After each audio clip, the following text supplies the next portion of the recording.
guys that were there. And 38 years later, we've met every year, usually twice a year with this group. And always in honor of Al's pals.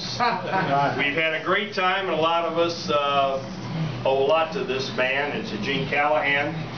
And besides careers in government and enjoying what we always did, and hopefully did it the right way, but he gave a lot of people an opportunity to have a life that I think meant something not only to themselves but to others, and the fact that all this group's been together for 38 years is a testament to Alan and Gene.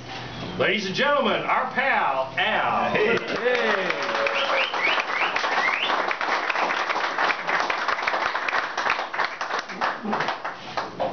Well, gang, I wouldn't want to leave and run back home without saying something about Gene Callahan.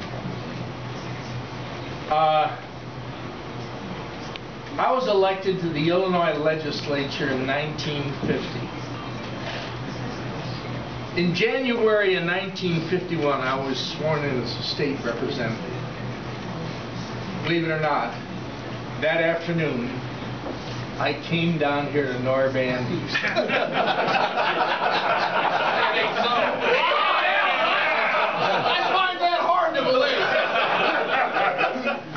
The oars were up here. Yes, that's true. They had the fish tanks. Oars? Right here.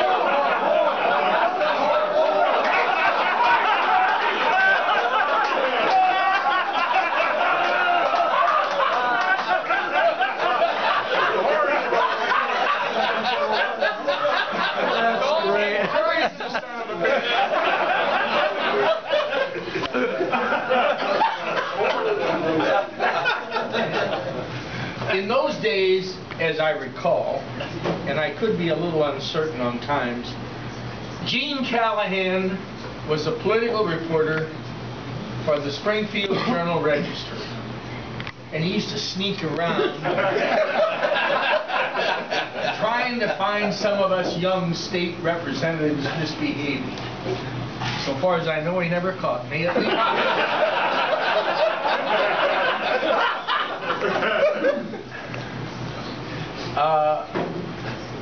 After I came here, a couple of terms later, Paul Simon came from Troy.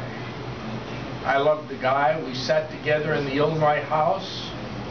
When we graduated to the Senate, we sat together in the Illinois State Senate.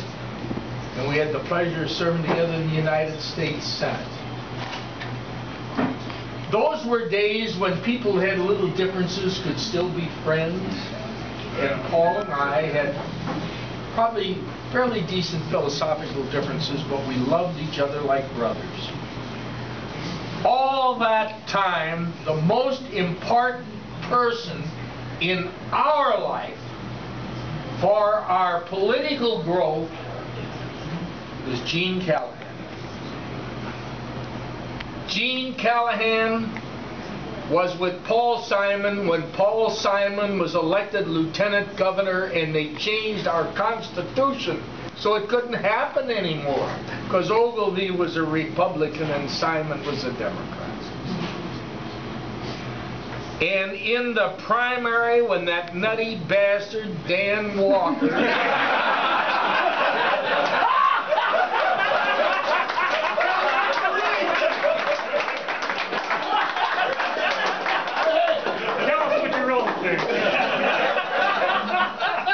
when he beat Paul Simon for governor, the biggest mistake the people of this state ever made. Carol Mosley Braun's up there.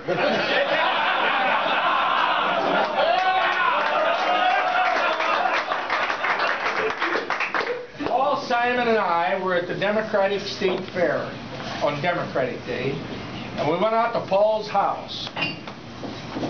And the two of us talked Paul Simon into running for congressman in Kenny Gray's district. He said, well, Kenny always says he's going to quit.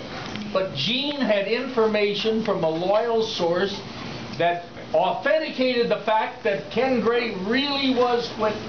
And Paul Simon went down there, and I want everybody in this room to know that Gene Callahan And now the majority whip of the United States Senate, Dick Durbin, went down there and lived there through that campaign and made Paul Simon a congressman so that someday he could come to the United States Senate. So did Jim McInerney. So did Jim McInerney. Who was that masked man? Well, I never, no offense meant to anybody in this room, have known in my life a man as decent, a man as consecrated to good causes, a man as disciplined as Gene Callahan. The other day, I called the United States Secretary of Transportation, Ray LaHood, on his cell phone, and he called me back later and said, "I apologize, it's a little late in the day. I almost failed Gene Callahan's rule."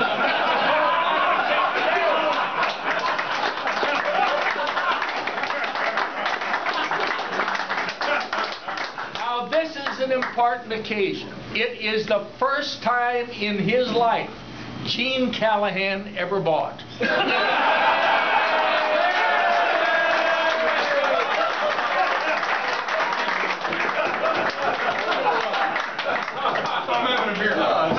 My friends, I love you all.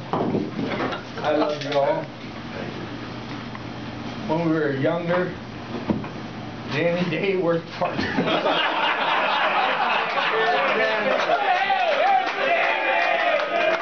right, guys.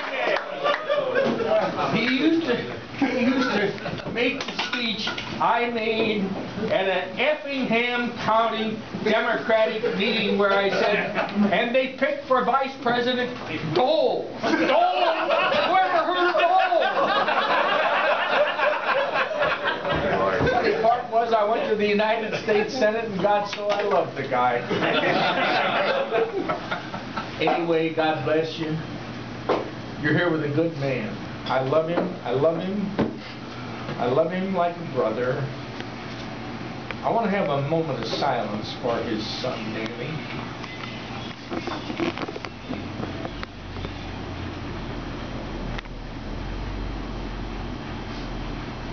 I thank you all.